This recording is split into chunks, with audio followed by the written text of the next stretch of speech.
first of all, I think you and we have talked about this for quite some time. This notion that the United States policy remains that Syria will be a unitary state, a single state, not a Balkanized Syria. Uh, Now, there are good arguments on both sides of the argument, but at this point, the policy is what it is. Right now, you're seeing that policy in full bloom up in the north as this acknowledgement or suggestion that we have abandoned the Kurds is taking place. And it's inevitable that al-Shara will work his way around the dials of the clock, first to the north, possibly to the south next, certainly to the Alawis after that, and he's continuing to fight ISIS on everyone's behalf.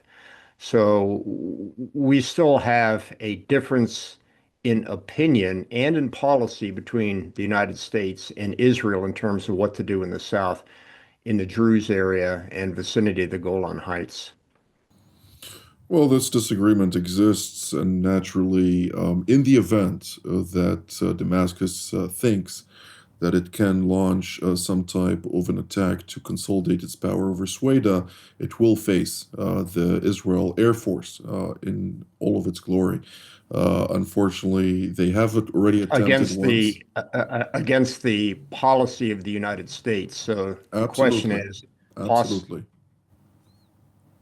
Yeah, no, no.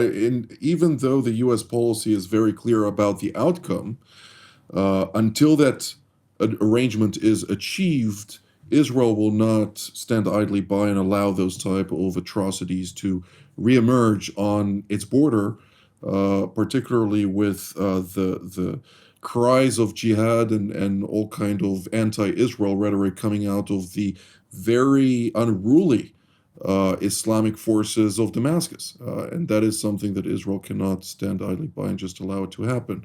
But General Well, Sanford, but again, if I could interrupt for a moment, I mean, I think we've got to understand now. I have the advantage or disadvantage of 6,000 miles between me and Syria. You don't.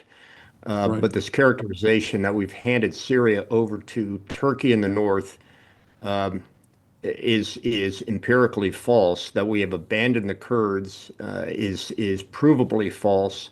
And I think this narrative that's being projected that somehow the United States is just washing its hands of its allies, I think is a mischaracterization. What has gone on and what was agreed to 10 years ago, 9 years ago in 2017. So I just want to make sure that we've got not only the narratives correct, but we got the facts correct. Absolutely. And I don't disagree.